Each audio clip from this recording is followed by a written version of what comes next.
T-minus 1 minute.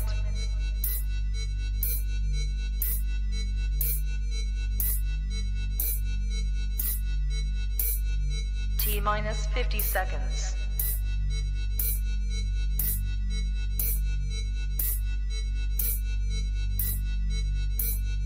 T-minus 40 seconds.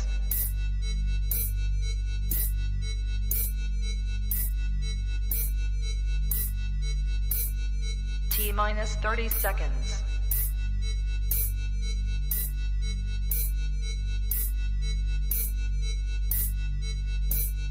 T-minus 20 seconds.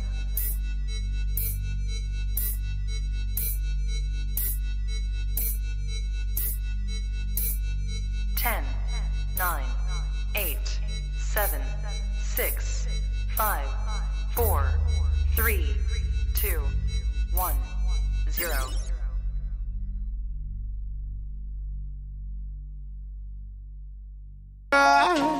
Maybe you should pull the fucking trigger. Pull the trigger.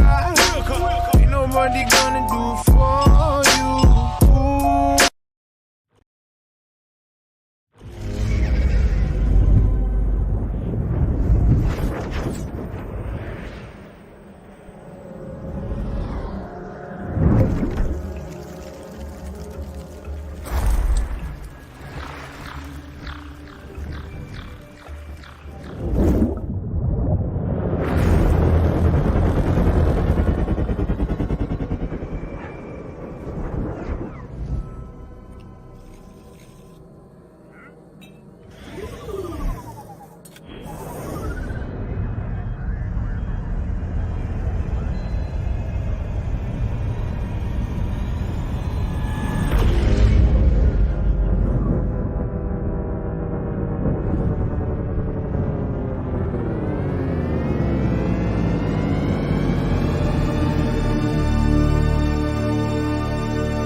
We're cranking up the lights now, so everyone can see.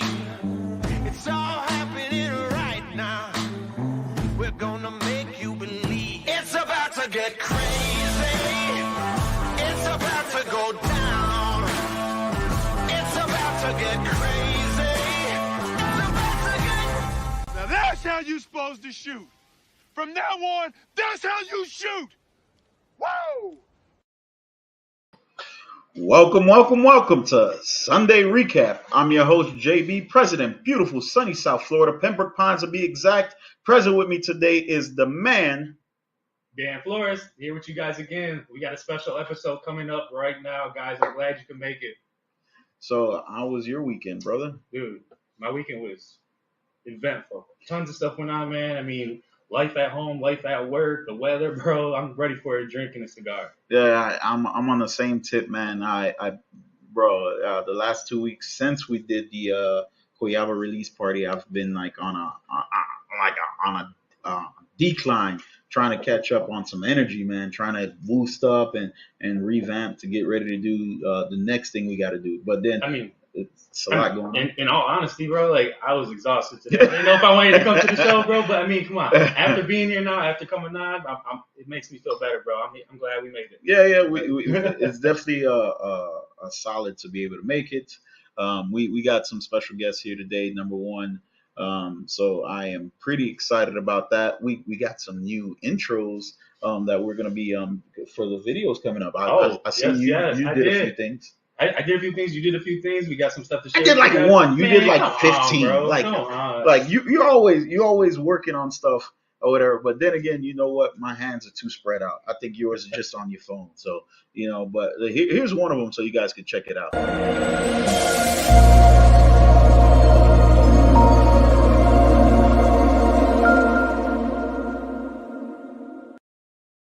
Yes, sir. So you guys can let us know what you think about that. See if that's one of the ones that you guys are gonna like and enjoy. Once we start doing the new videos and everything like that, we're already getting comments. What's up, brothers? Can't see the name, but we see your comments. Matter of fact, let me drop it on the screen.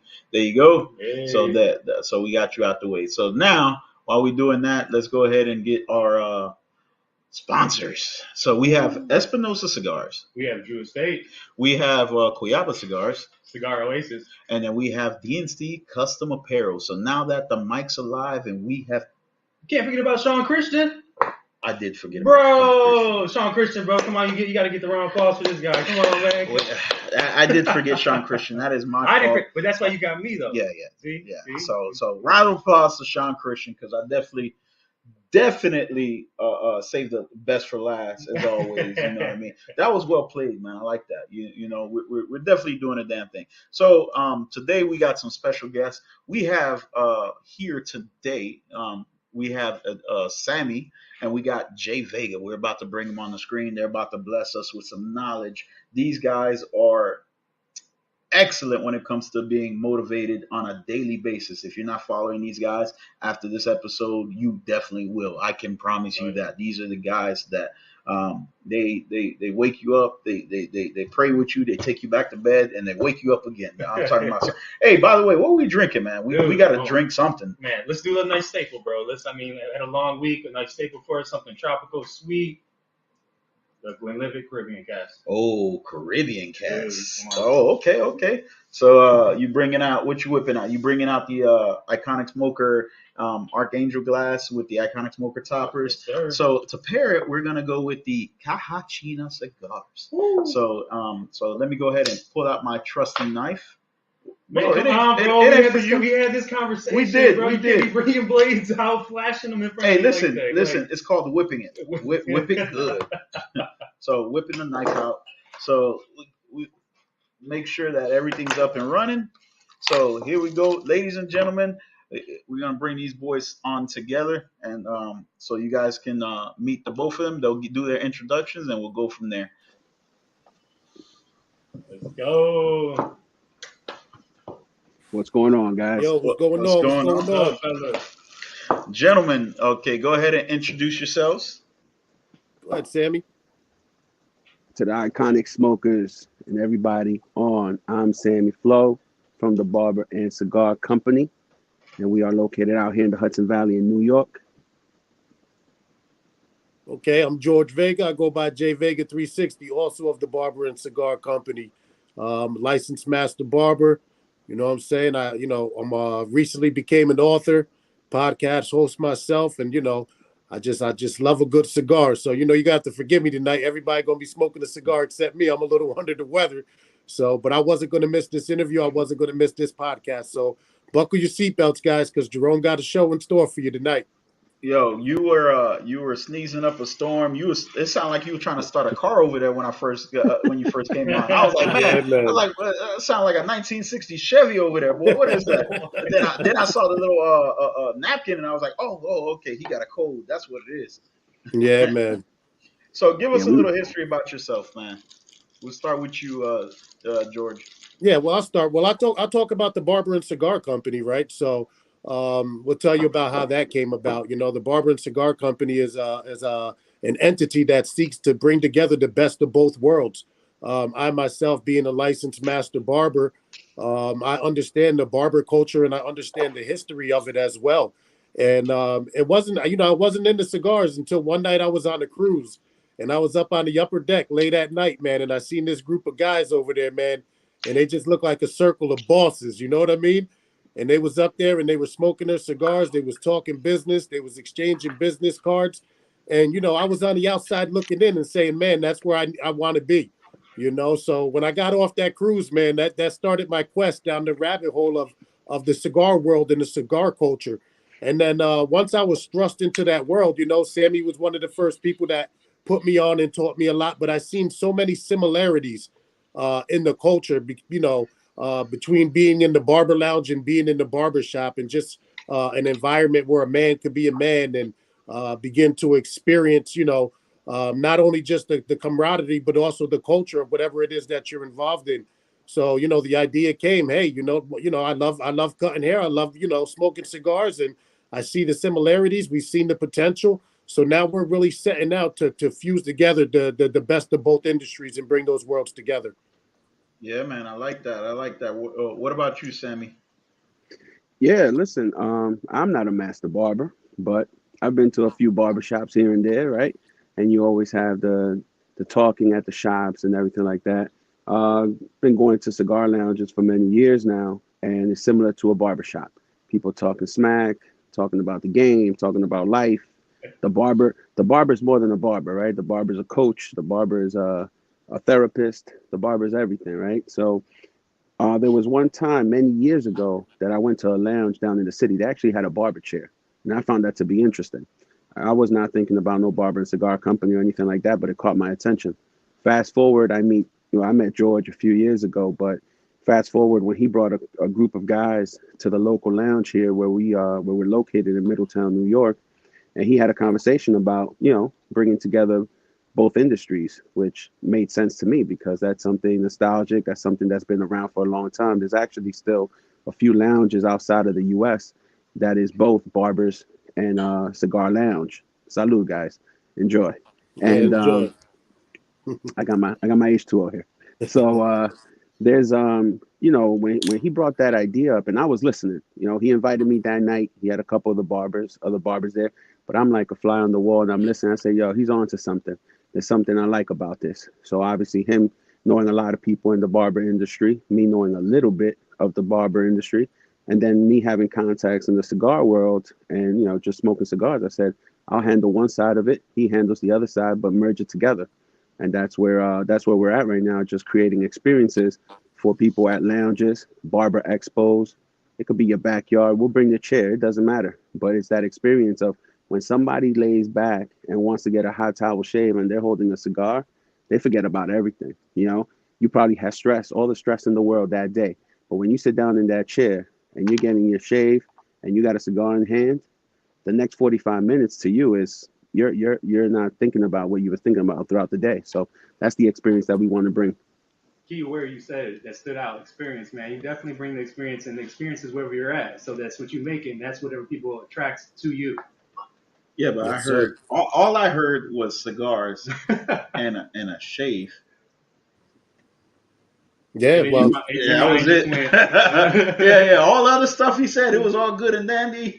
But cigar and shave, bro. So Here in South Florida, right? There was at the time there was a lounge that they introduced the same concept or whatever. You go, but literally what they did is like to make you feel like the Don or whatever. They put the barber chair on the stage. Literally, so like while everybody else is smoking, it's a regular lounge during the day, but you getting your haircut on the stage or whatever. So everybody's like, "Yo, who?" So when you walk in, it's like, "Yo, who that dude over there, man? How the heck he got a barber chair? It ain't my chair, man. I'm just here for the cut, Right? You know what I mean? So now it's just the trimming of the beard and stuff or whatever, right? But tell the people how we met, man. But again, that's the experience, right? So like I said, when some of these lounges have that.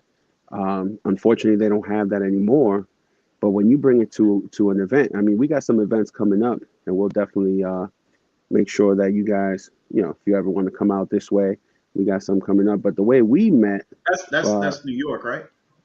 Yeah, we have a couple in New York going on. We have a couple in New Jersey coming up as well. We got a guy who claimed from New Who's York, that? but he actually Who's from that? Jersey. Orange County. Mr. Orange County himself. It's one of you guys ran into him at the cigar bar. Oh, Larry. He knows. He said, "Oh, yeah. Lawrence. Yeah. So Triple H. Yeah. I always mess with him. I tell him he's from Jersey. He ain't from no. Larry. New York people That's talk a cool different. dude. That's a cool dude right there, man. Larry, he comes to the shop, man. So we chop it up every now and then. JB, I met JB at the Barn Smoker, at the Connecticut Barn Smoker last year, and somebody didn't want to give me a haircut, bro. I was standing there looking, trying to get a haircut and stuff. Hold on. Hold up, man. I want to clear something up. Haircut, you said? Hey, I was Dan, trying to get a Dan. haircut. And they You know, said, I was nah, looking crazy. Nah. You know, Hey, I would look listen, like a he was George lingering. Jefferson in the back Nah, and he was. everything. Oh, he was moving on up. Yeah, that hairline was moving on up. Yeah, but he's lingering around the chair. He got his camera out, and I'm like, yo, does this dude want to cut or he just want to take a picture? What does he want to do? He's just walking around. I was like, nah, man, I don't know what this guy want to do. I'm gonna leave him alone. So ever since then, I keep texting him like, yo, don't worry, we got you on your next shape up. Yeah. He talking about I gotta fly all the way to New York to get a cut, dog. It must be worth it, man, right? Yeah, I gotta fly That's all the way to Sammy, New York. bro. Yeah, it's all right. I ain't gonna tell nobody, bro. But Yeah. nah, that's not how the real story went. You know, I know George know the real story. You know, E True Hollywood. You know. All right. Yeah. And then I had the opportunity to meet Jerome in Texas at the Savage Feast event, which was an awesome, phenomenal event, which was held by Drew Estate. And, I mean, man, they went all out for that one. And that was the first opportunity that I had to meet Jerome walking around with his cowboy hat on. You know what I'm saying? Yo, Jerome, you was doing it up. You played the part, boy. You look like you fit in down there, man. Hey, listen, man. I may be a city boy here, but I'm a Texan everywhere else I go. I Yeah, tell you, my man. hats, my boots, I love those, man. Hey, he was Yeah. decked I'm out. He was surprised they let decked you out. go home, man. Man, Hey, JB be at all types of different events, bro. Because guess what? Guess where I met this dude at? In an event. Where? An event. In an event. yeah, we met at an event. Yeah, that event was what was it? That was a Hennessy, a high-end the Hennessy event. Yeah. Hennessy and John Hennessy, Kelly chocolates. John Kelly chocolate, expensive chocolates that are like dehydrated oranges, like what was it? They had different spices. Yeah, spice notes and everything. Every spirit they had a different chocolate pairing to go along with it. So that experience right there, definitely changed the palate. So me and my business partner Juan came suited and booted, pulled up or whatever like that, right? So what happened is you had to walk through the lounge and go to the back where they have like this dock, and then they have water in the back. So we looking around, right? We showed up or whatever, brought all our stuff or whatever. We was gonna, because we do what's called cigar travel. So we'll go around, we'll do videos and talk to personnel or whatever like that. So we'll set up mics, do the whole nine or whatever. So we out there, we're like, yo, this outdoor event and it's in the back. And y'all sell cigars. You mind if we smoke? He's Nah, like, you didn't ask, bro. Don't play. You didn't ask. I didn't ask. Nah. He was lingering around. listen. Like he was, Hey, there you go. Yep. Hey, smoker. Okay, so I take that back. He did ask, but like you just said, he was lingering around with it, man. Hey, listen. There's some truth to what my did they story. say? What did they say? Like, do what you want and ask for forgiveness later. That's right. All right, because the worst thing they're gonna tell me is put out my cigar, right? But after me and Juan made our purchases, they was like, yeah, y'all smoke whatever y'all want. Walking out with like 2-3 boxes. Come on, of course. Y'all, what you need? I got you. Need a light? You need a cut? Like. So Now, tell us about. but how did you guys tie in after that event? Where was the tie? Where was the tie-in that now you're working together? Oh, okay. So the funny thing is like, so after that event or whatever, he was like, man, these dudes came. We left an impression. So needless to say, and he can tell you if I'm wrong or whatever. So he started looking at the cigar part of the business he's in, because he works with Primo Liquors. So and they didn't have a person to manage the cigars for all 5 stores. So he took it upon himself to start learning about cigars and tying it in and everything like that. So then so when we went back, I forgot, it was another event going on. We said, oh, we're going to spin back. We're going to spin the block, go check out the event or whatever. And then we linked up, and then he was like, yo, I remember you. You were the dude who was smoking the cigar and the tie and the this and that, whatever. And then I was like, yeah, man. He was like, yeah, man, I'm charging a humidor if you could give me some tips or whatever. I was like, dude, if you asking, you got it. Like, you know, like you never hold on to knowledge. Why? Because it's not knowledge if you die with it. You know, it's only knowledge if you pass it on. So I'm like, yo, I got you. Whatever you need, I got you. So we exchanged numbers and all that or whatever. But this dude glistens, bro. He got that tingle in his eye. You could tell he want to go far in life. So I'm like, man, you know what, man? Let's start chopping it up. Let's start hanging out. Let's start doing a couple of things, and we did. And then from there, it became history, bro. And it's just like we've been rocking and rolling ever since. And then you know, whatever I could teach him and help him with, I teach him with. Whatever he could teach me. But then the other thing is bringing him onto the show, bro. This guy's a connoisseur when it comes to liquor. Like in all liquor, he works in the cigar. In a liquor store, which is the spirit industry, and that ties in greatly together with Cigar. So Absolutely. now when we're doing pairings, it's easier for me to be like, yo, I'm gonna pick this cigar. I know this goes well with this or whatever, and I can look at him and be like, yo, what drink we gonna do? And he'll go into the green screen here, grab a bottle, and then he'll be like, yo, this bottle should go well or whatever. And I'm like, all right, cool, let's try it. And then it's just ever since then, it's been a knock hit out of the park, bro. Wow, that's That's what's up. awesome. And, That's and awesome. you're a Flores, right? Yes, sir. Yeah, I'm a Flores. See, he wants to go Oh, far yeah? in life like me. We're probably primos. We're Hey, primos after there you today. go, my Somos friend. primo. Yeah, Absolutely. Jerome, I'd like to say something, man. Like, when you were talking about, and this is something that, the viewers can see when we talk about the culture and, the environment that you're placed in when you go to the events, the opportunity that you have to network and to meet like-minded individuals and, take your experience as a cigar smoker or as a spirit connoisseur to a whole nother level, because now you're taking your experience and now it's introducing you to opportunities. So, I mean, this the beauty of it. Like, for those watching, we all met at networking events. We was all at events. We all had a common interest. And now look at where we're at today and the things that we're doing, how we're able to, communicate our vision and share our passion with one another in an effort just to push the industry, forward and take it to another level. Yeah, but the beautiful part to me is not just that. It's just being able, like for example, the last Barn Smoker event happened in Texas was in November, I think. October. October. Okay, so the last one was October. Then so now we have they this year the Barn Smokers are up. A VIP already sold out.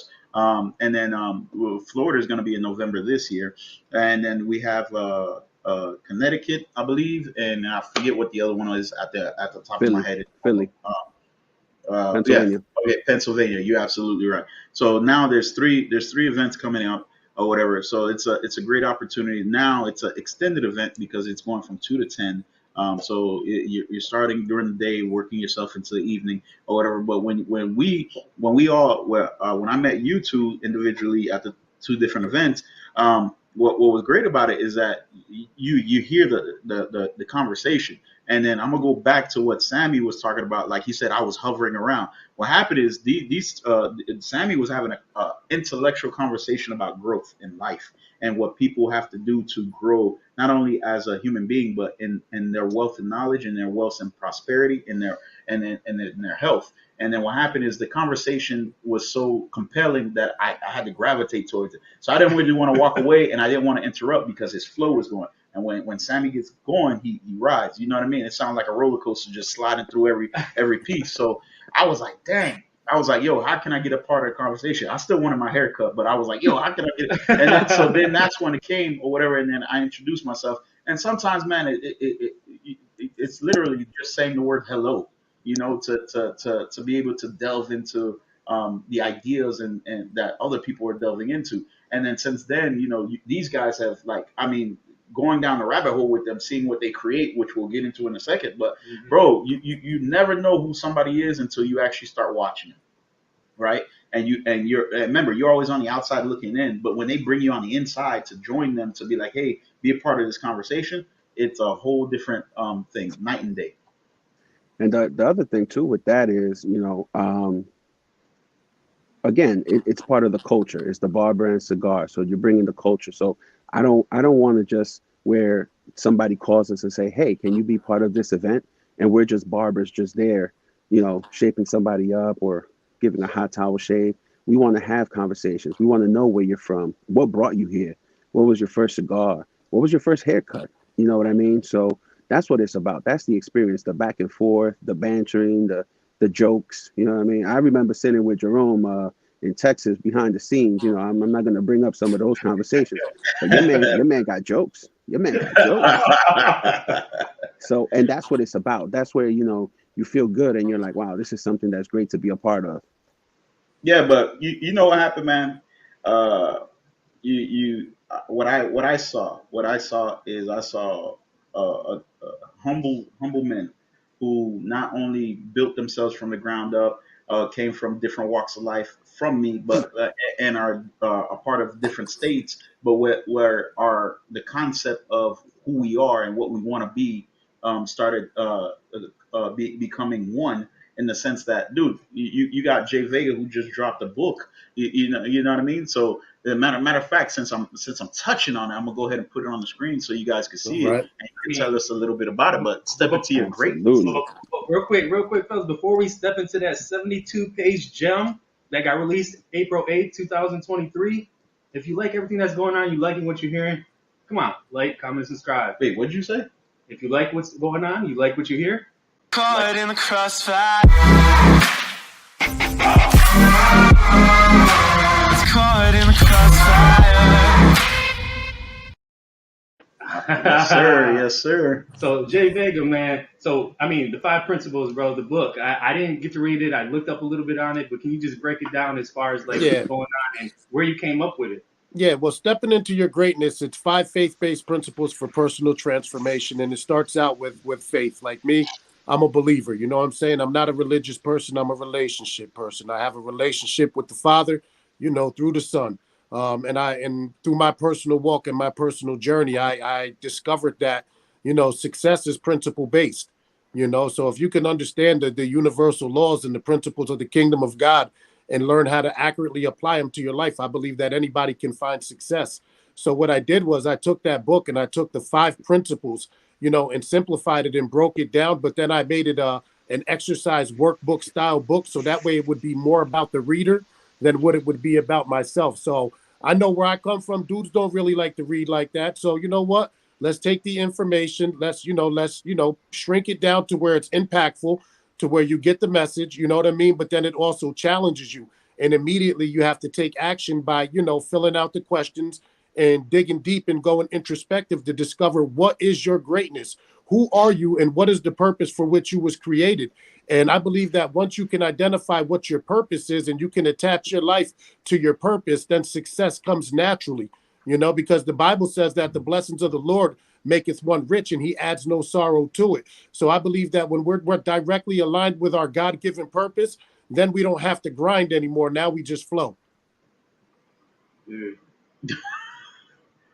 Yo, that was all flow. That was all flow. For real. Man. So, and what I like is, especially talking to both of you guys, it's that now it's an appendage of you. You know what I mean? Success is an appendage. It's no longer something that you're striving after. It's a part of you. You know what I mean? It's ingrained. So now you're just growing with your success. So it's beautiful to see when people step into their own, because what happens is you motivate people. Man, you motivate young bulls all the time. You bring them onto your Instagram. You have them sit down. Even the shy ones that can't even put out 2 words, they got to look you in the eye, like, what I say next, bro. Bro, I love that. Because you make sure that everybody has a voice. And that's what Iconic Smoker is about. We want to make everybody have a voice. People always ask us, how we came up with the name, why Iconic, why this, why that. Because what happened is, if it wasn't for the guys, and I'm looking at you guys, everybody in the audience, if it wasn't for you guys smoking cigars, right, and doing what you needed to do, all these companies wouldn't even exist. Right? If you didn't go into this affluent business of purchasing week after week, day after day, boxes, singles, whatever it is you do, a lot of these companies wouldn't exist. We wouldn't exist. But it's your efforts that make us do what we do, and it's your efforts that help us grow the way we have. Exactly. Can I say something on that point? So that's like a similarity that we've seen in the barber industry, right? With all the major companies and the brands. And then they would utilize the barbers to market their products.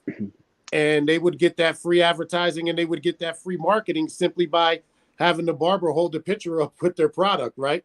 But with the barber not essentially having the mindset that they're helping a company build a brand in which they do not have equity in. So now if you look at all the opportunities that we have in the world of business today, that if you feel like you have value that you can add to the marketplace, instead of just marketing, a company's product for free, why not find a way to partner with that company? Yes, sir. So that way you can develop something together where you'll have equity in it. And then when you're promoting it, now you're, it's a mutually beneficial situation and you're pushing the industry forward, So that's kind of like the concept we have with the barber and the cigar company. We got some tricks up our sleeves, man. We got some things coming, that we would love to talk about, but we have to talk to the right people. You know what I mean? Yes, sir. Because, some of the things that we got in terms of a vision, for taking this thing to the next level. Because, anytime you're in business, you got to scale the business. So, we'll come in, we're starting and we're doing the events and we're doing things like that. And, right now we're impacting the cigar world with the barbering.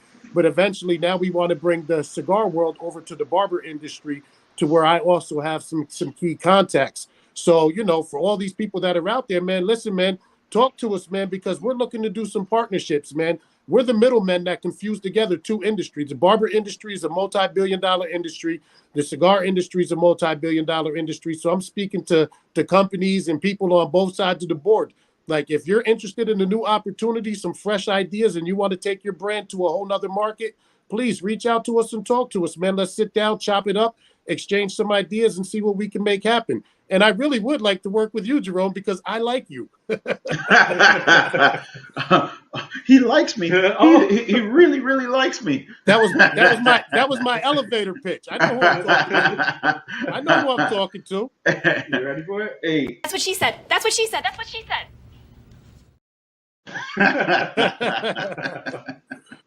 Yo, man. All right, man. We'll be right back. We're going to take a quick commercial break, man.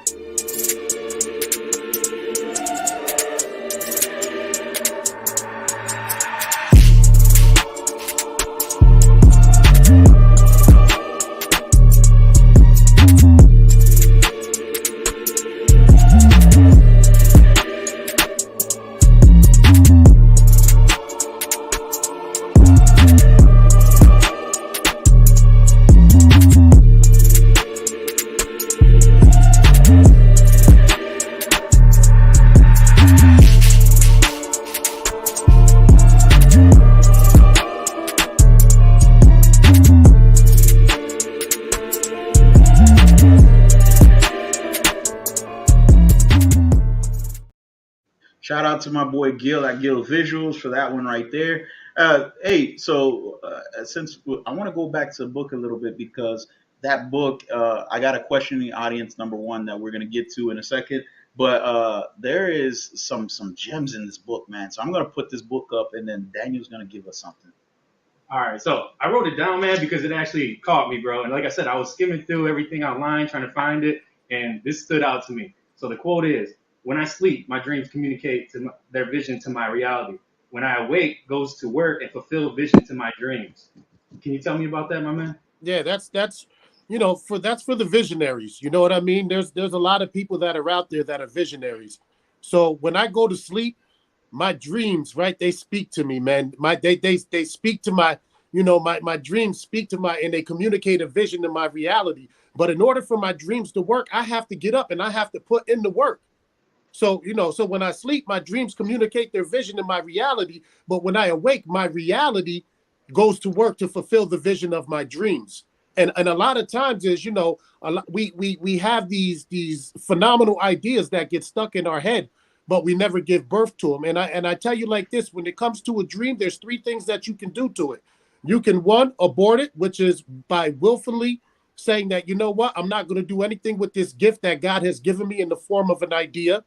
Or you can miscarry it, right? And a miscarriage happens when adversity comes, when situations and circumstances come that make it difficult to bring that thing to term, right? To allows it to give birth. And then the third thing you can do is you can give birth to it. So when you're willing to mix your faith with action, then it gives birth to your dreams. So that's one of the things that I want to communicate to the people out there. Like Jerome was saying, man, my heart is for the youth. I tell people this, man. I want to go to the jails. I want to go to the drug rehabs. I want to go to the homeless shelters, and I want to be in the streets. That's where I want to take my message. I want to take my message to the people that need it most, so that way they can actually experience transformation in their life and begin to live the life, that the way that it was designed for us to live, so we can be purposeful and we can be intentional in all that we do, and we can achieve, success, whatever it is for us, because success looks different for everybody. Yes, sir. So we got a question from the audience. It comes from the mail lady. She says, "How can we find your book?" Right now, it's available on Amazon. I'm working with a team right now at Optimized Funnels, and shout out to them. And we're actually building up my funnel right now and getting my landing page. And to be honest with you, this thing just happened. It wasn't something that I planned. It wasn't something that I set out to do. But I've always had a story. I've always had a heart for ministry and a passion for helping people. When it comes to the Bible, there's two things I hang my hat on, man. Love God and love people. If you can do that, it's that simple. You know what I mean? Like when you love God, it's easy to fulfill the laws of God. When you love your fellow man as you love yourself, it's easy to walk in love. So I really try to hone in on those two principles. And I'm at a stage in my life now where it's more about giving back and really trying to help somebody else and seeing somebody else develop their gift and possibly inject some inspiration into this next generation of youth coming up, man, because these young boys is wild out here, and I'm just like, I can't let that happen on my watch. You know what I'm saying? I can't call myself an OG or call myself a man and let these youngins go down the wrong path and not do anything to help them. Yes, Yeah, sir. Yes, if sir. you're looking for the book, go on Amazon, type it in, or go to George Vega on Facebook, or Yeah, or on my J Instagram. Vega 360 on Instagram, and we'll make sure, Jerome, you get the link so you can post that up for your Yo, followers. yo, We definitely need the link. did you see how Sammy just went in there and And cleaned plugged everything and it. plugged Yeah. everything? Yo, that right there, that cohesion, Right? that's what I love. That's what I Yeah. love. And that's Sammy, what I love about Sammy is like, yo, me and Sammy don't think alike. We bump heads, but I love it. You know what I mean? Because that's my brother. He's gonna see things that I can't see. He's gonna make moves that I can't make. So I trust. I trust in my brother that when we can't see eye to eye, we're gonna talk about it until we come to a commonality and find some common ground. And that's gonna be the best direction for us to move forward to together as partners. speaking of that, man, how do you motivate people who can't motivate themselves, man? What's your tip on that? Can we get Sammy? Sammy, what's up, man? Yeah. How you feel about that one? Well, as far as motivating, my bread and butter 9 to 5 every day. I'm in sales. I've been in sales for over 20 years. I work for a telecom company, and so when you're in sales, you work on your own. You're not in an office sitting behind a desk. You're out reaching to the people. You're talking. You're emailing. So that right there has to motivate you. You're not hanging out by the water cooler trying to get inspired by someone else. You have to make it happen. So when I got introduced into the sales game many years ago, I knew that I said, you know what, this right here is motivating because when you're working, let's face it, sales is commissions, right? So that's where you make your money. So if you don't make that money, there's no honey. You know what I mean? So you got to make that money. So at the end of the day, that's motivation. You have to find what motivates them. And then just like George, I like speaking to the youth. Since I was younger, I've been part of different. My dad put me into different situations where I was taught different things, and by being in sports, that also helped to motivate other people too. And my grassroots just allow me to be where I am today, to help people and just to help them. Whatever conversation, it could be whatever it is. You're having issues at home, you're having issues at school. I may not be the right person maybe at that time, but maybe I've met somebody along the way, since I'm always talking to somebody and everybody, that I could put you in the right place and say, hey, why don't we do this? Why don't we do that? Let me put you in touch with George. Let me put you in touch with this person, with that person, so that we could all help each other. And we all grow from that. We all learn. We're always learning. So how did y'all connect? I connected with George. I don't even know how many years ago, but it was actually through a mutual friend. His name is Jesus, and that's actually how we connected. So we connected up here in Orange County after I moved up here about 13 years ago. So from there, George, like he said, he wasn't into cigars, but it was a few years ago when he came into the lounge, and that's where we connected more on a business level and more on a personal level too, talking about just life. Yeah, and I'll tell you what we was doing when we met. We was doing outreach. We was doing We homeless were. ministry. Yeah, that was right. And then one of the other events, I was dressed as the big guy, as Santa Claus, for some kids they were displaced due to a fire at their home. But the mutual friend that we had, along with George, they had an event where we collected toys throughout the neighborhood, and bed sheets and toiletries, anything they needed that they lost. And we came and we made a great Christmas for those families. Yo, that's dope, man. You see, these are the backstories that people don't get to hear on a regular basis. And look, we all are have been through the trials and tribulations of life. No one's immune to it. We all have come from humble beginnings and worked our way to where we're at now. I mean, I grew up in the heart of Miami-Dade hood. I came out of Overtown. You know what I mean? I wasn't an Orange County boy like Lawrence, but I grew up in the hood. And I moved from hood to hood, and dealing with different people, whatever. And then what happened is finally, my mom finally moved us down south to a park called Cutler Ridge, which was like near the Ranges. So you're surrounded by hoods, and then you have like this pocket that's like semi good. You know what I mean? But as soon as you go a block over, you right back in the hood, right? So a lot of people used to be like, man, how do you talk so proper? I'm like, what do you mean proper? I talk English. like what? I don't know how to talk like any other. But what I realized is that through investing in different environments, it taught me what people generally hone onto, right? So what happens is if you can speak with intellect, if you can speak with charisma and with tenacity, people tend to hone in on that. They remember you. You become part of their subconscious, and then eventually you could become part of their conscious, right? And that's what you two are doing, right? You attach in the subconscious, and they'd be like, man, that barber or that cigar shop really touched me, man. I got to go back there. And then they go back, and then they speak to you, and they're like, damn, dude.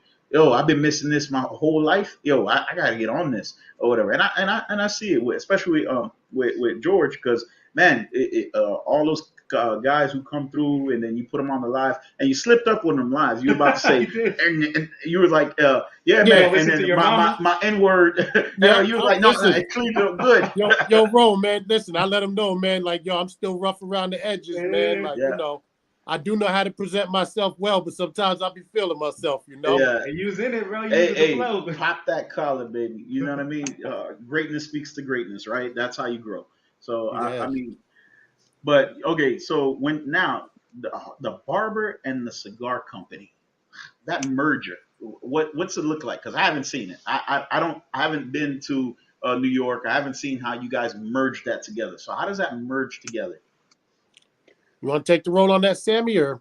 Well, I mean, you could jump in, but the way it merges together, like I said, is bringing folks. Whether it's, I mean, we just did a charity event a couple weeks ago, and that was actually, he has a local restaurant, maybe half hour away from us, but you know where we chopped it up and got together, met him, and really like dove into things was out in Texas. He was actually one of the barbecue the pit masters.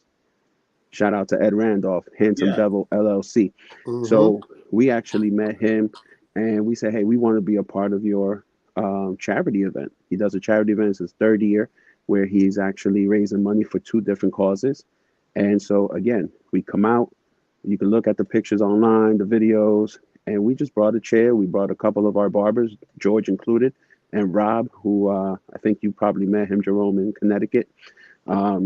And we just brought them out, and we just had a good time.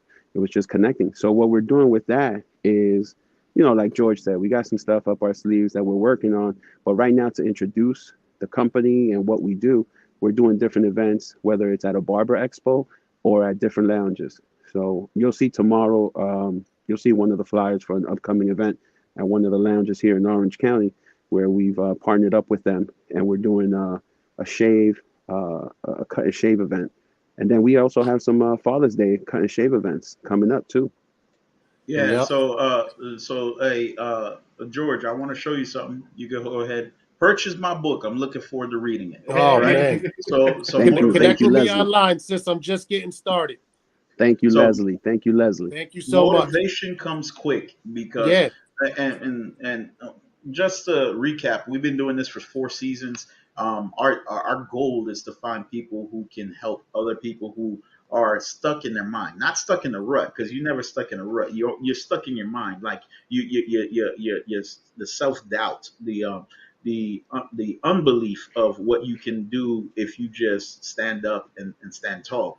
I want to get people out that situation. And like this podcast, like I said, this was a byproduct. This wasn't like something we woke up one day and was like, yo, we're going to do a podcast. I have other guest hosts. I mean, other hosts. We have Miguel. We have the magician, which is Chris. We have Juan Nunez, which is my business partner with Koyala Cigars and part of Iconic Smokers.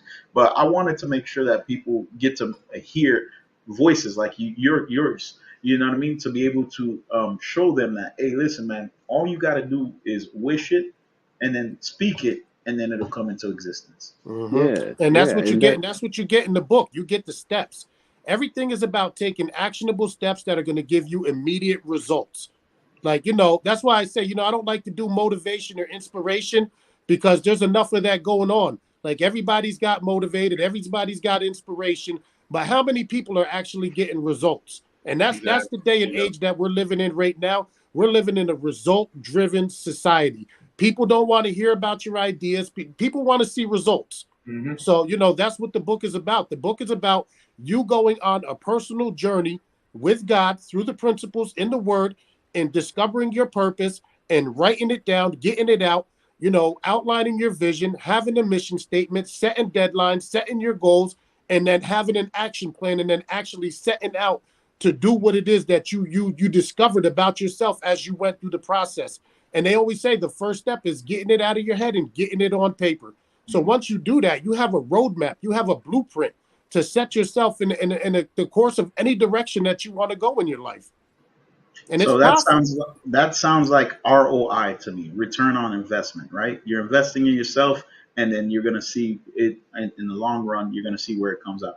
I tell people there's no such thing as overnight success. Overnight success is literally 5 to 10 years. Like, you got to put in the groundwork. You got to work on it on a daily basis. You got to motivate yourself. Because some days, bro, you're not gonna sell nothing. Some days you're not gonna be profitable. You're gonna be in the negative. You're gonna see the red over and over and over. But the day that green comes, you're gonna understand that everything I did, and it's not, to me, everything is not about money. And Daniel will tell you, it's not about money. It's about the relationships that you build in the process of trying to make that money. You know what I mean? And then those relationships are gold. They're invaluable. There's no price that I could set on a relationship, because the one that I built with him, the one that I'm building with you guys, is there's no immeasurable cost in dollar amount that you could put on it to tell me that, oh yeah, Jay, I give you $1 million right now for your relationship with Sammy. Nah, dude, you got to give me $1 billion.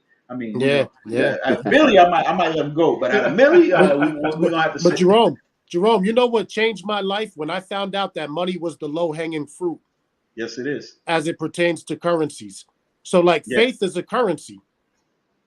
Relationships are a currency. Those are the things that buy the things that give you the money. And a lot of people that focus on the money, they miss out on the relationships. They miss out on the process of believing and seeing something materialize and to come into life. Because that's why the Bible says the love of money is the root of all evil, because you're focused on the wrong thing. There's bigger things that are going to pertain to your personal development and your growth along the journey that are going to far outweigh anything that you can get in monetary value. It's really about who you become and enjoying what you're doing as you're doing it. And the Bible says that God says he'll supply all of our needs. That's why, I'm giving more books away than what I plan on selling, because it's really about getting the information in the hands of the people that need it most, so that way they can live a transformed life. Yeah, and see, that's what I was telling you. Like, dude, I tell him all the time. I said, dude, I don't have to make money, but if I could zero out, I'm happy. He goes, what do you mean zero out? I said, dude, if I could sell 50% of my product and then the other 50 give it away so somebody can gain some and ascertain something from it, I'm fine with that, because what happened is I'm building those relationships with those people to help them, motivate them to become people. Like, I've seen, like, in the cigar industry, a lot of people are like, man, how do you move crazy? You're at every company, you're hanging out with everybody, whatever. Why? Because yes, you work for this company, but but your friendship isn't that company. Your friendship is you. So if I'm dealing with you as a person, it doesn't matter if you jump from X, Y to Z or whatever. I'm rocking with you at X, I'm rocking with you at Y, and I'm rocking with you at Z, because it's you. It's about you or whatever. And I tell him that all the time, and you are preaching it. And he's hearing it, and I'm like, you see that smile on his face? That's what excuse my English. But you know what it is, though, Jerome. You understand the law of seed time and harvest, right? So the 50% that you're able to give away, that's seeds that you're sowing into your future. That's seed that you're sowing into somebody else's future. And anytime you sow a seed, right, that seed multiplies, some 30, some 60, some 100-fold. So that's why I don't mind giving it away, because I know I'm making investment not only in my own future, but somebody else's future. And the thing about it is anytime you plant a seed, you can always expect to reap a harvest. A lot of times people plant, but they never place a demand on the seed that they planted. So when we plant our seeds, we sow into other people's lives, and we demand a harvest in due season, because God says he'll give one to plant, one to water, and then he'll give the increase. So, Yes, sir. and what happens once we give really isn't our responsibility, but we do have the opportunity to reap the harvest when harvest season comes.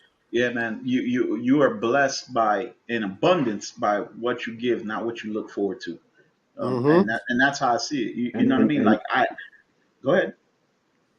Go ahead, no, I Sammy. was gonna say with George too. I was gonna say, George didn't start as a business owner. When I met him, George was at a barber shop, and I remember the day he called me where he got an opportunity from someone who must have seen something in him and said, "Hey, I want to offer you this deal." And that's where his barbershop.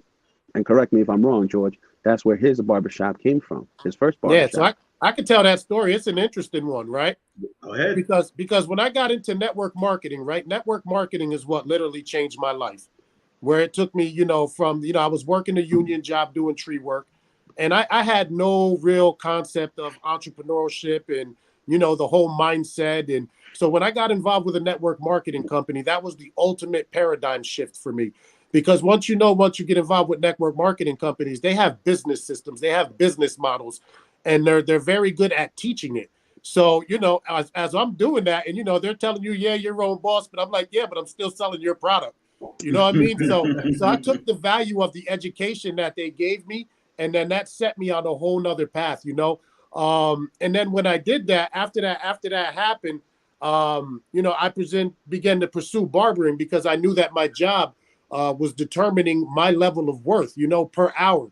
So I realized that I was bigger and that I was better and that I had more skills and attributes that I can literally take myself and put myself in a position to be successful.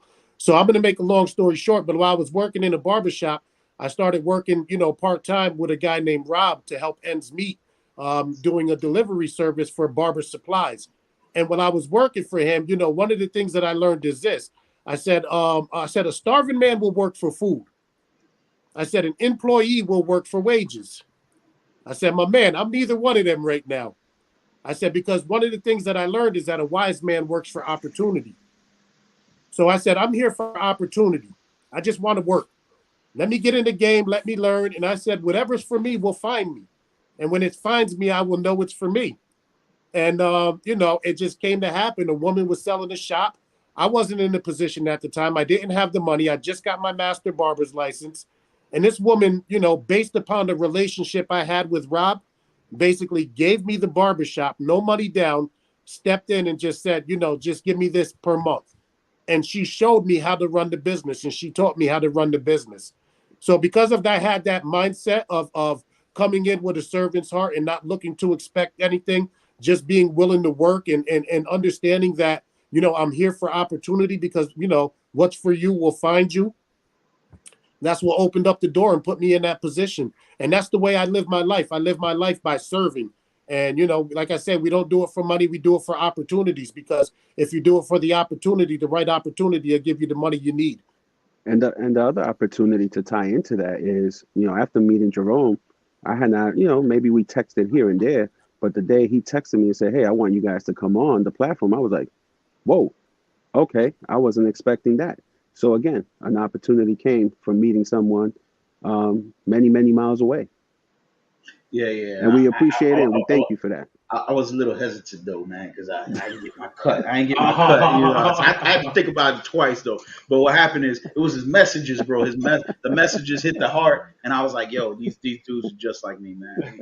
So we had to get you, but But nah, man. I'm gonna say this, man. Like a lot of people see me at all these other companies and they're like, dude, if you building your own, why you work for other people?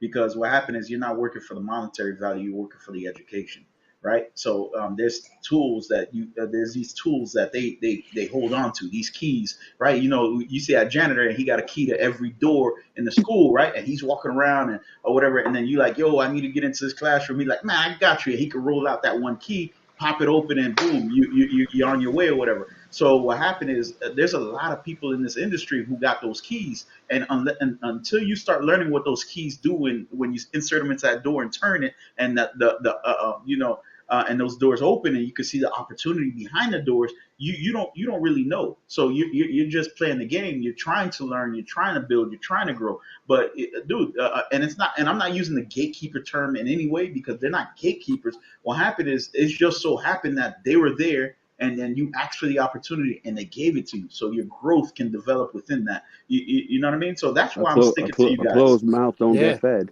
Yo, Yes, and this sir. is what's interesting about the keys, right? So the janitor has the keys, right? And he can walk up to each door, and he's gonna know exactly which key to go to for that specific door. So you could be in a position where you could have all of the keys and walk up to a door and not know which key was meant for that door and have to run through that whole key ring. So what happens is when you understand the value of mentorship, although you may have the keys, you may have the talent, you may have the gifts, you may have the ability, it takes a mentor, somebody that knows which key, where it's located at on that key ring to put into that door to open up the door to be able to expedite your process. Yes, sir. And that's what people have to understand. They got to learn how to see the big picture. Yeah, and I love that because what happens is if you gotta wait and they can give you the keys, they can throw them at you or whatever, like here, you got it or whatever, right? Like you said, you still gotta sit there. Let's say it's 60 keys, you still gotta go through every single one of them to figure it out or whatever. So imagine how much time you're losing, right? Mm-hmm. So what happens is, in my mindset, the way I look at it is that look, I don't have to do those mistakes. Somebody already did them for me. So all I got to do is listen to him and his mistakes that he made, and then know not to go down that path. Like, nah, you know what? Big dog did that. You know what? He told me, nah, don't do that. Do this or whatever. And then that develops you and it grows you faster. So when people see you and they're like, damn, boy, this guy, stay moving. But it's because you silence and listen has the same letters in it. So if you stay silent, you can listen and you can know what to do next and you can grow.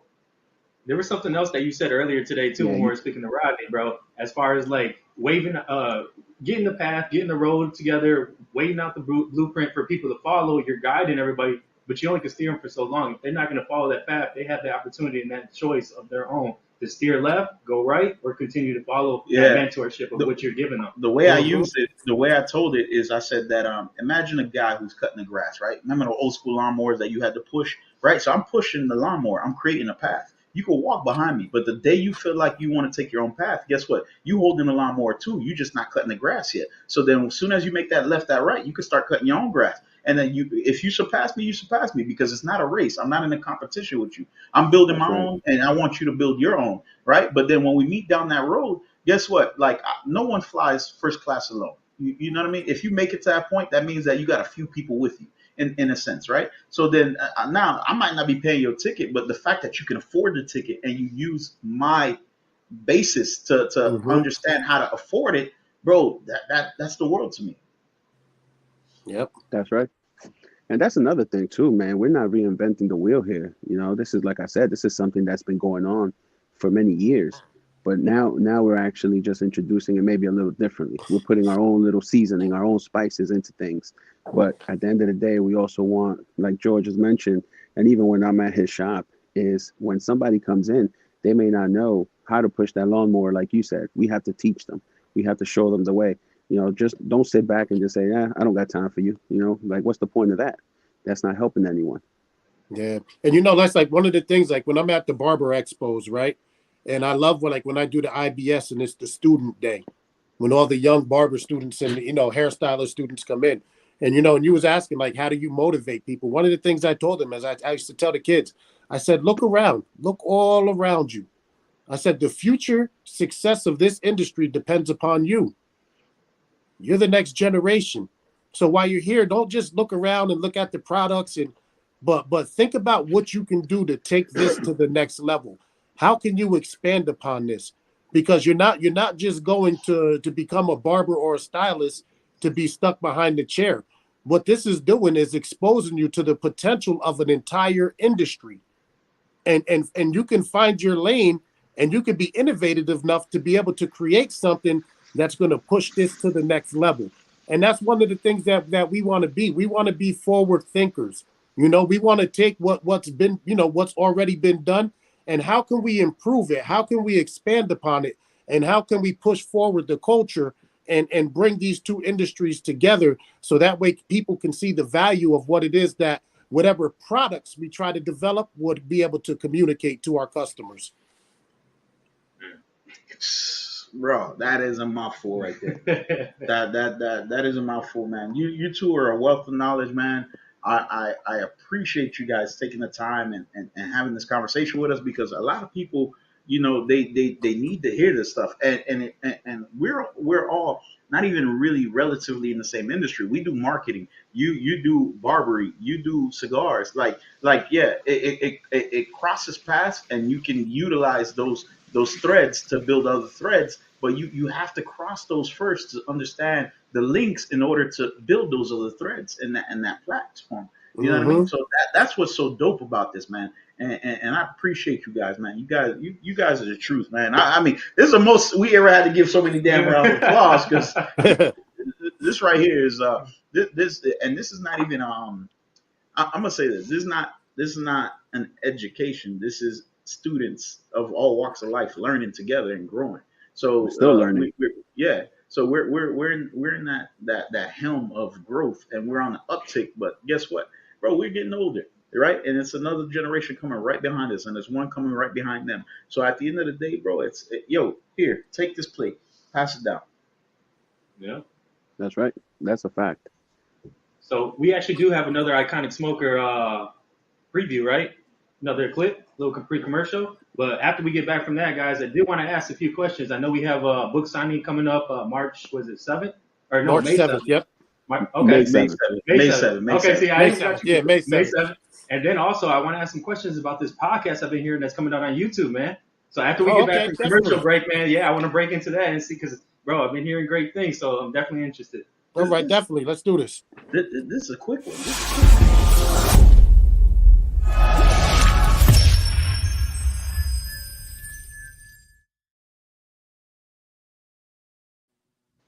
Hey, man, you need to ask more. We'll be right back.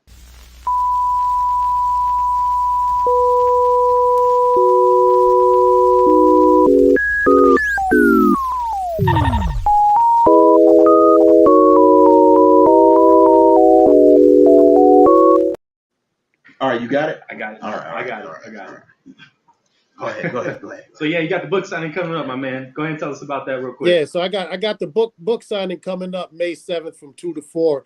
And this is like it's like a dream come true for me, you know, like writing the book, being able to give the first copy to my mother, you know what I mean, and being able to experience that, man. Like, you know, I'm a street dude, you know what I'm saying? I'm a high school dropout, you know, two-time ex-felon, you know, drug felon, you know, I sold drugs coming up, and you know, I did the gang thing, I did the street thing, and you know, so to be able to be in a position to do that and give that first book to my mother was like a dream come true. And then next, you know, I was in prayer one day, and, you know, I was going to rent out a club, and I was going to do the, you know, make it really look official and make it pop. But then I heard a voice told me, no, take it back to the same community that you grew up in. So, you know, in Middletown, we got two, you know, we got a couple little hoods up here. Nothing like Miami, believe me. Man. I lived in Miami, Jerome. I lived on Southwest 40th Bird Road. Oh, so you already know.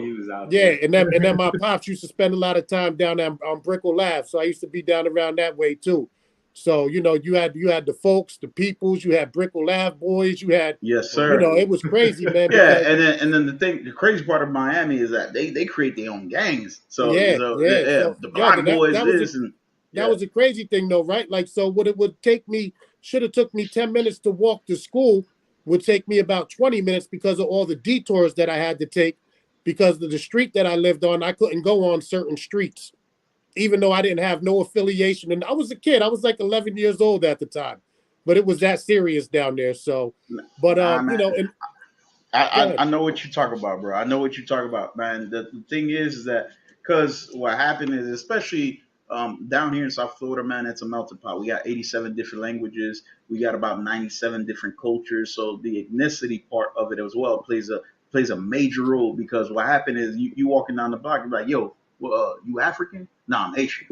You can't be here. Like, wait a minute. Like, why I can't be here? Like, what's up? So then, yeah, you start to learn how to navigate, but then over time, it's hard because you got to gain respect, and respect comes through work, if you know what I mean. You know what I mean? So Yeah. once you start putting in that work, people understand like, yo, all right, nah, he cool, leave him alone. He ain't on that or whatever. But if you mess with him, he don't care if it's 15 of y'all or one of y'all, he gonna take it with you. You know Straight what I up. mean? Straight And up. I've always been on that or whatever. So I ain't no gangster, but don't push me. No, I hear you. I hear you. Right. So yeah. So back to the book signing. Right. So there was a voice in me that said, take it back to the place where you grew up, to the community that you was raised in, and it's Middletown Housing Authority, Summerfield Apartments. I was raised in 1C, and it was just so many relationships that were birthed out of that place growing up, and it has that sense of community. And that was a big part of why I wanted to do what I did. It was really for my people. That's the thing. It's like, I'm tired of seeing my people, broken and battered and beaten up mentally and addicted to drugs and depressed and living in fear and doubt and anxiety and all of the social ills. So, me knowing what God was able to do in my life the minute I turned it over to him, I said, man, I got to bring this back to my people, man. We got to set our people free. And I believe the way that, the best way to set your people free and liberate them is through information. You know what I mean? If you can give them access to the right information and place them in the right environments, then good things can begin to happen in their life. So we taking it back to Summerfield, on the steps of the library. I remember back in the days as a kid doing the talent show on the library steps, doing the New Edition, If It Isn't Love, like we was those kids, you know what I'm saying? Like we used to do that back in the. So to be able to go back there, my family goes back 4 generations in them projects. So You what know what I'm made saying? what made you cross over? I mean, what made you say, you know what, it's time for me to give my life up? Well, yeah. So back in 2003, it was on my second felony drug charge. At that point in time, man, my life was at an all-time low. I mean, I was getting money, you know what I'm saying? I was rocking around the clock. But I was also getting high, you know what I'm saying? At that point in time, I was doing drugs just to be able to keep up with my flow. My home was a wreck. I was living in a hotel at the time. Me and my daughter's mother had separated. And, I pushed it too hard one night. She told me not to go out. I went out anyway, and I wound up getting bagged. But that was one of the best things that ever happened to me in my life, because I didn't know that it was at that point that God had orchestrated that and put me in a position for, in the first time in a long time, that I would actually be able to hear his voice, because I was on a path to destruction. I was on my way to the grave. You know what I mean? And it was there that, I was in there, and there was this one dude kept inviting me to church. Come to church. I'm like, yo, man, I ain't go to church, fam. Like, yo, I'm chilling, man. We watching the game. Leave me alone. But one night I decided to take him up on it. You know what I mean? And because deep down inside, I was hurting. You know what I mean? I was away from my child, and, I was analyzing my life, because when you're in jail, you ain't got nothing but time to think and look at your life and see what it was and where it was at. And that one time I went, man, I felt the power of God come on me. It was something like I've never experienced before in my life. And I knew right there at that moment that he was calling me by name and that he meant business with me. And after that, it was such a beautiful experience. I jokingly say this, but I'm serious at the same time. But when I was incarcerated, it was one of the best times of my life, because I got to know myself for who I really was for the first time. Yeah, the word, it's supposed to be a correctional facility, but a lot of people forget that it's you who got to correct yourself. You know what I mean? And it's you who got to find yourself. So if you're not going through those motions to discover who you are, ain't nobody gonna walk up to you and be like, "Yo, my man, let me give you this." You know what I mean? Like they could be like, "Hey, here's a book," like you doing to all these young bulls, right? You'd be like, "Yo, here's a book, read it," right? And I've always heard this, right? They could put the key to life in a book, and most people won't read it. Why? Because they expect to be handed stuff, especially in this generation. But we are handing you something. It's just that you got to put in the work to go behind it to see what that we handed you, because information is power, and information is free. It's available everywhere. It's your option, and your understanding of it is what's going to take you far in life. Yeah. And see, and that's one of the things, like I say, like as a coach and as a mentor, for me, it's more than just putting something in somebody's hands or putting something in somebody's head. For me, it's about making the commitment to be there to help them see them through the process, because the process is rough, as anybody knows. You know, as an entrepreneur, like you said, there's a lot of red days. You know what I'm saying? Yes, But sir. then we get back up. You know, so me understanding that I had a difficult process that I was going to have to go through. So anytime I connect with somebody, especially a young person, I try to make it an effort to commit to them, to be able to hold their hand long enough till they're able to walk off on their own and be able to do their own thing. So you know, that's the biggest thing for me, is just making the commitment. If you're going to make an investment, then, you know, commit to that investment to be able to see it through. So that way you can actually see that person, you know, step into their greatness and just begin to navigate, you know, the potholes in life, you know? Yes, sir. Yeah, man. I like that statement Rodney just made. He said we live in a microwave society. They want it hot and fast and now. Yeah, Mm-hmm. and that's the truth. But you know what? But it's our job to help them push the buttons. You know what I mean? And then once they push the buttons, they can watch the turntable spin, and then they can make a decision on where that turntable is going to be. So, man, you guys, how can they find you guys? Go ahead, Sammy. Well, for the Barber and Cigar, you can find us right now on Facebook, Instagram under the Barber and Cigar Company.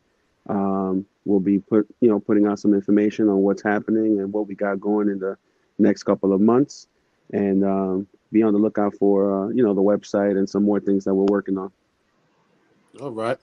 And then myself, I'm J Vega 360 on Instagram, George Vega on Facebook. We're getting ready to go on YouTube. I got a podcast called 52 Tuesdays, where we bring people on and we unpack their personal success stories. So that way people can identify, you know, the principles and the laws and the action steps that they utilize in order to get to where they are. But we also discuss the hardships, the pitfalls, the failure, and everything else, because you know, going back to what we was talking about, a lot of people got this misconception of what success really looks like, man. Success is ugly. You got to be prepared to get your hands dirty. You know, you got to, it's going to push you. It's going to test you. It's going to take everything that you got. It's going to squeeze every ounce of grit and determination that you got on the inside of you to see how bad you really want it. So we bring successful people on and we let you, you know, we let you tap in and get an inside behind the scenes look of what it took to actually take that person from where they was to where they are. So, you know, we're going to be on YouTube and we're just building this thing out, man. And it's crazy because we've been going for like 3 years, 4 years, 5 years, and we feel like we're just getting started right now. So, you know, that speaks to the process, like what Jerome was saying, 5 to 10 years. You know, Ice Cube got a video out right now. He says, listen, man, if you're not willing to put 5 years in without seeing any profit, then, you know, there's no Yeah. point in you even getting started in doing it, you know? Yes, sir. Man, Hey, I hey, gotta put this up. I gotta put this up. I gotta put this up. I want you guys to see that logo because you're gonna see it more often, and it's coming. Go ahead, Sam. hey, George, did you say that the iconic smokers will be on 52 Tuesdays Yes, coming I up did. soon? You know we getting Jerome Uh, on there, man. Yeah, yeah. Listen, We, because you know tonight you talked about us, but there's a whole lot about you that the world needs Yeah, to know about. yes, sir. You know, and I was amazed because when we was at the Savage Feast, you know, just talking to you and seeing you walk around, like with the you're like cowboy hat on. you're like a rose, my brother. Like, you know what I'm saying? Once you open up, there's so many different layers to what you got going on, and it's a beautiful sight to see. So you know, I would love to get you on and get you in front of our audience, because you got a story as well. You shared some stories with me, you know, about your past and your come up as well that I think, you know, some of these young boys can really identify with and just see, man, it's all about finding your lane. Like, you know, it's amazing what a camera will do for you and the places that it would take you and the opportunities and the doors that it would open for you. Like you say, the relationships and the things that you've learned and, you know, like, and you're humble, like, but like, my man, you're up at the same time. Like, if you wanted to flaunt, you could. man, it's but and I'm gonna use that, but I'm gonna say this: it's not about flopping, No, whatever. but that's what these You young know, boys are worth. attracted to. That's why I threw Yeah, it out there. yeah. Worth. No, no. If it need be push come to shove, yes. Can you do what you need to do? Yes, you can always do what you need to do. Right. A lot of people forget that we still street dudes. We still we still got past. We still got history. We still got uh, stuff buried in the backyard, you know. And at the end of the day, we grow on that. You know what I mean? It's the fact that we want to keep it there. That's what we grow on. That's what motivates us. That's what says Yes. I'm not going back there. I'm not going back to the block. I And hear that's you, what we man. want to do. That's what we want to That's do. What you just said, help people grow. that's beautiful. Find their path and find their growth, because they But think they don't get the support at home, they don't get the support in school, they don't get the support. That's what we're here for. A lot yo, of you times just said something to me. find. I'm sorry, Sammy. Yo, Jerome, you just dropped a nugget, man. Yo, you said that's something that we have buried and we now stand upon. Yes, sir. Wow. Yes, sir. Hey, listen, man. Hey, listen. If you tell me that this world ain't built on skeletons, right? If you tell me America ain't built on pain, if you tell me that we not built on what our ancestors done for us, your whole face lie. Your whole face lie. And I live that truth every day. Yeah, I bleed red, white, and blue because I'm a blue-blooded American, born and raised. I ain't going nowhere. You know, this is my land just like it's everybody else's land. But I'm not letting nobody take nothing away from me, man. You know, so when I do gotta stand on 10 toes down, I'm standing on 10 toes down. It's not a question. It's not an option. It's a fact. And I'm with it. You know what I mean? And that's what I want all the people that are listening to us, everybody who is motivated to do something. This is why I don't care if you selling an icy pop on the corner, I'm gonna buy one. Why? Because you can't say that Jay didn't support me. Jay ain't rock with me. Jay ain't give me that opportunity. He ain't give me his dime. I'm gonna give you my dime. I'm gonna give you my dollar. I'm gonna give you my hundo. As long as you're willing to accept it and know that that comes with a price. And I'm not talking about the value of what you put in it, because everything has value. I'm talking about what you take from that value and what you put in your heart to then motivate yourself to do more. Because next year, when I see you, I want to see you 2 times better, 3 times better, 5 times better. You know, and that's how I feel it. That's one of the things, like I say, man, I hope one day I get big enough to where I can see a guy. Well, we big enough. No, but I'm just saying, you know what I'm saying? Big enough to where I can see a guy standing in the middle of the freeway selling oranges and waters and see that potential and say, let me give you a job. Come work with me. Because those are the attributes you want to look at. You know what I mean? Like when you can see. I'll tell you this. I had a homeboy. This story is crazy. I had a homeboy, right? What he did is, dude used to wash my car around the corner. Like, used to wash my car or whatever. And then he used to talk about his products. I said, dude, if you make these products, I'll buy it. I'll buy it because I know what you're putting in. He was a football player. He went to college, did the whole thing or whatever, right? It didn't work out for him for X, Y, and Z. But then what happened is he said, you know what? I'm gonna start a car wash. All his actual friends didn't believe in him. And I'm like, dog, you can do it. I know you can do it. Bro, he came out with his products, dropped it. Guess who picked him up? Rick Ross. Guess who's his business partner right now? Rick Ross.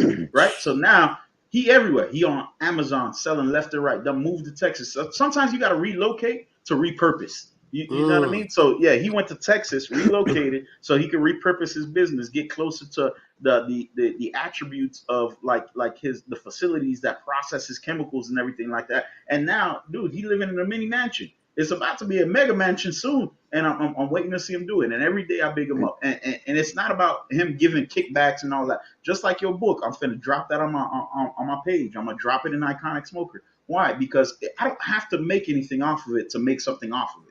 Because what I'm making off of it is I'm making you grow, which in turn is going to help you hold my hand to help me grow. You know what I mean? Because what happened is, and I'm not talking about the physical aspect of holding my hand, but I'm talking about that mental aspect. Because I know that since your growth, I'll watch you grow. That means I can grow, and I'm gonna grow, and I'm gonna do it. You know, that motivation is key, man. And I can't stress enough exactly what you just said, and we've been saying throughout the night. You just said that person's family didn't believe in him. But for example, when you sit down at that barber chair and you're talking to somebody like George or any barber or whoever, they'll give you that push. And that's somebody that you probably just met, 2 minutes ago. You know what I mean? But you have to let them know you're onto something. Believe in yourself. You know what I mean? Don't let somebody, especially because it's a family member, whether it's a sibling, a parent, a cousin, uncle, whatever, don't let them talk you down and say, oh, that's the stupidest idea. There's a market for everything. And if you believe in it, go for it. Yes, sir. Yes, sir. And the crazy thing about that is too, man, people will literally project their limitations on you. because they don't have the capacity to think big enough or to envision something outside of their environment or outside of their current circumstances. They may mean well, you know what I mean, because it becomes a fight or flight thing for a lot of people, and so they'll be comfortable with little or next to nothing because it doesn't challenge them or push them out, or they're threatened with the possibility of losing that little bit of which they have, not knowing that there's so much more available to them. So this is one of the things, like I tell my mom, I say, yo, Ma, you did a phenomenal job raising me.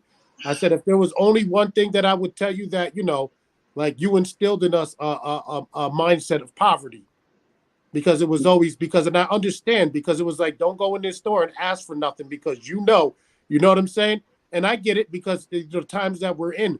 But that was one of the things that I said, I'm going to make that change, and I'm going to instill in my children to believe that anything is possible.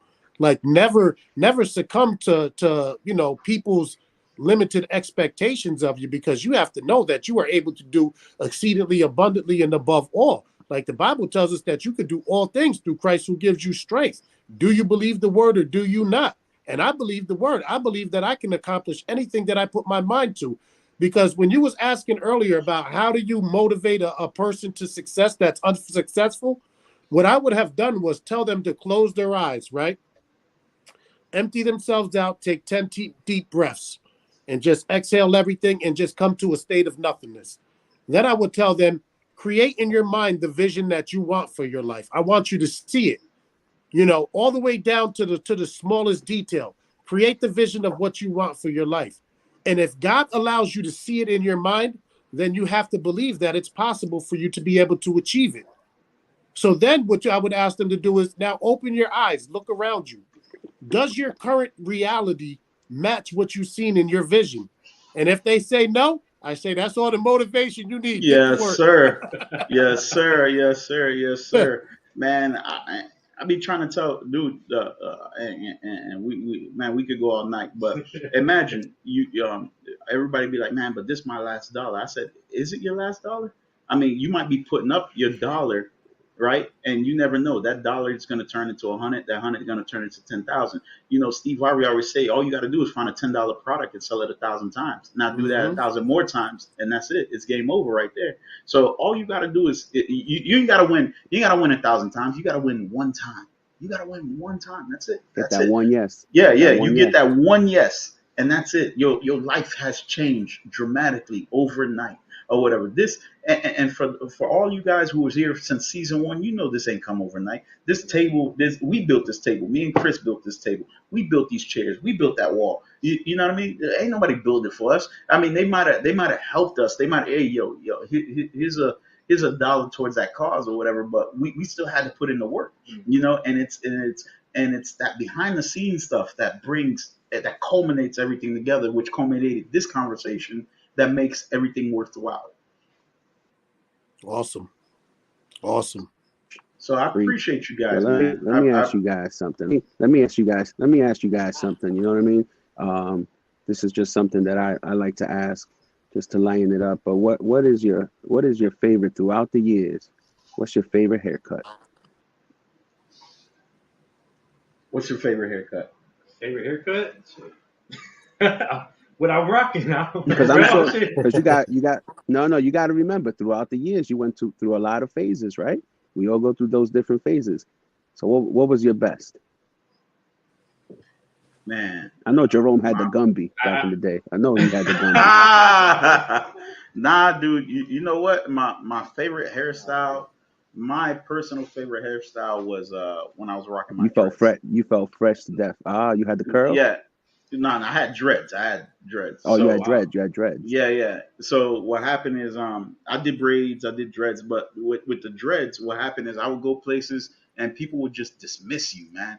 They would dismiss you or whatever, and then they'd be like, oh, whatever, oh, look at this thug or whatever like that, and then they never gave you the time of day. They didn't give you 5 minutes. They didn't give you no attention or nothing. You were just somebody else in the room. But what was great about that is it kept me silent. Right. And it gave me the ability to listen. And then once I was able to listen, I was able to pick up them gems. I went back, I changed it up or whatever. So then when I came back, they was like, damn, dude, like this you right here. I'd be like, yo, this been me the whole time. It's just that you never gave me the opportunity. So now that I got the opportunity, I didn't need it from you. I went and got it myself. So now I'm putting on. Mm. That was excellent. Fresh for the. You have to get fresh for the club. Slick back like the way you got it now. Slick back. Yes, sir. This dude, I ain't even gonna get into his style. Oh my goodness! I ain't gonna. What do you gotta say? Go on and say. You already brought it up. What's up? What you mean, Aladdin? It's a whole new world around here. If the females want to go on a magic carpet ride, hey, so be it. I'll take it. Hey, listen, there it is. There it is. I ain't got no problems with it, man. And then number 2, what's your go-to cigar? Ooh. Go-to cigar on the market, off the market. That's a whole loaded question right there, my boy. Like so right now, or like let's say currently. Well, go ahead. All right, so mine, I ain't gonna lie, it's because it'd be the knuckle sandwich from Guy Fieri, man. The Espinosa cigar. I'm not gonna lie, I can smoke that day, night, afternoon with a coffee, bourbon, you name it, bro. So my go-to cigar ever since I smoked it, which was about 7 years ago, is the Coyaba White Label. It's like your first love, man. Like when I lit that cigar, I found purpose. And I found so much purpose in that cigar that I became half owner of the fucking company. Excuse my English. You know what I mean? Like there's those cigars that they motivate you, but there's other cigars that inspire you. And that cigar inspired me. And I wanted to make sure that company grew. And if I can put that cigar in everybody's hand and inspire them to do what they do, it's golden, man. Oh, that's beautiful. Just a couple questions I always ask just whenever we're out and about or we're at a lounge at an event, just to break the ice and get things going. But from there, those 2 questions, just you think you're going to be talking to somebody for 10 minutes, all of a sudden you're an hour in and they're giving you everything. Yes, sir. Cigars, I mean, come on, you can attach cigars to moments, memories. Like it's impacted on your life, so it's not just a cigar.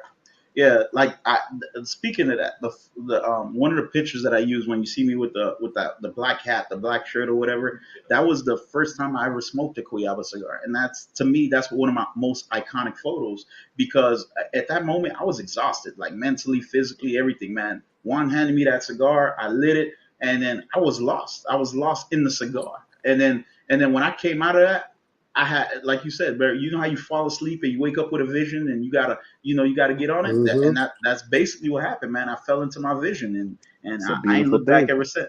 Yeah, man. It's a beautiful thing. That's what it is. That's what we love. I'm gonna have to get my hands on a couple of those. We got you, bro. We got you, bro. Yeah. So I'm gonna ask you. So not about the cigars, but like if you had a final statement, right, to tell somebody, right, like what would you tell them? And it could be about anything in life, but what would you tell them if you had a moment in time to just tell somebody this? What would you do? What would you say? You want to take that, Sammy? You could take that. I got to think on that one. What would I say? That's a good question, though, bro. That's a thinker right there. What would I tell him? I would tell him, listen, man, like literally back to what we were talking about, that anything is possible. Like as long as you are willing to believe, as long as you're willing to have faith. Faith is the substance of things that we hope for, and it's the evidence of the things that we do not yet see. So you have to learn how to be able to tap into the power of your mind and understand that your mind is such a powerful tool. And that's why everything is fighting for control of it, from the media to the things around you. The battle between, good and evil is over your mind. It's over your thought process, because your thoughts become things. Your thoughts will shape your reality. Your thoughts will begin to program your words, and your words will begin to program your destiny. So if you can dial in on the process and start by activating your faith and actually believing that anything is possible, and then setting out and creating a vision in your mind, and then stepping back and reverse engineering that thing, always working from the end back to the beginning, then you will have the steps that you need in order to be successful. But it starts with your belief system. It starts with you first believing in a higher power. Secondly, believing in yourself. The Bible tells us that we were made in the image and the likeness of God, and God was a creator. He spoke things into existence. And you and I have that same ability for those of us that are believers. For me, I place my faith in Jesus Christ. For somebody else, it might be something different. I'm not here to do a religious thing. I'm only here to tell you what works for me. And I identify with the principles that are found in the Word of God, and I apply them to my life. And, you know, it's been the most beautiful thing because it's taken me away from religion and it's introduced me to relationship. Preach. I'll keep it simple. Kind of goes back to just sales, where it's, you know, you gotta put your feet down one step at a time. And no matter how many no's you get, when you get that first yes, you're on your way. Because when you get that first yes, your mental changes. Your mental says, oh man, that was great. I got my yes, I can do this. And you know what? You forget about those 10 no's that you got before that yes. So I like to keep it simple. Once you get that yes, go from there. What about you? Don't change it. But I got you that yes. That's where you're gonna go, and you're gonna go far. What about you, Daniel? What you got? Man, they just said everything they had to say, bro. Believe in God, bro, and believe in yourself. I mean, you can do anything you want to do in life. Just you gotta put the work in. I mean, keep it simple, like my man Sammy said, bro. Straight to the point, bro. Put in the work. My final thought: no one is immune to the trials and tribulations of life. We all got to go through it. Simplicity all the time. No one's immune to trials and tribulations in life. We all got to go through it. That's now, right. you know, so your moment will come. Your moment will come. You don't know when it will come, but your moment will come. So just give it time, man. Just let God work through you. Let life work. Oh, and affirm everything that you want to do. Put it in the atmosphere. Speak it. You know, breathe it or whatever. It's gonna come, man. I mean, dude, if you stand up like $1 million, you're gonna look like $1 million. You stand up like $5, you're gonna look like $5. So just affirm yourself, and that's it, man. I mean, as long as we got that multi-million-dollar Sammy haircut, I think we'll be good. Yeah. Yes, sir. Yes, sir. So on that note, man, I appreciate you guys, man. It's been an absolute pleasure. We did right over our normal time frame for this show, but man, this was definitely worth every minute past what we normally do, man. So I do appreciate you guys. So round of applause to you guys. Thank you. Now we appreciate you guys for having us. Thank you so much. It's a blessing. Thank you. So we're gonna put you guys back in the green room. We're gonna close the show out and then have a little conversation before we let y'all go. All right. Appreciate you, fellas. Much appreciated, fellas. Yo, bro, I'm gonna watch this episode so many times. So I gotta go back and just listen to those words of wisdom, man. I swear. Yeah, man. One thing about this show is that I found joy in it. You know what I mean? And I found purpose in it. You know, even you know, man, even this week, man, it's been a roller coaster, you know, trying to get back on the bull to ride and everything like that. And these guys really showed me that, you know, everything is not for nothing. You know, everything has a relationship, and that relationship, as long as you keep it with your faith, you know what I mean, you'll definitely go far. So on that note, how can they find you, my good guy? On Facebook, you guys can find me at Daniel Flores. Instagram is going to be DFlow Grind Time. So you can find me at the Iconic Smokers on Facebook, and then on Instagram, and on Facebook it's going to be Jerome Berry. Hey, join our group, man. Join the conversation, the Iconic Smokers. You know, it's a lifestyle, not a club, and we'll see you on the next one. Peace. I'm a man on a mission. I'm a man on a mission. I don't need no permission. I'm a man on a mission. I ain't waiting and wishing. Oh, I got that ambition. I'm a man on a mission. Without you beside me,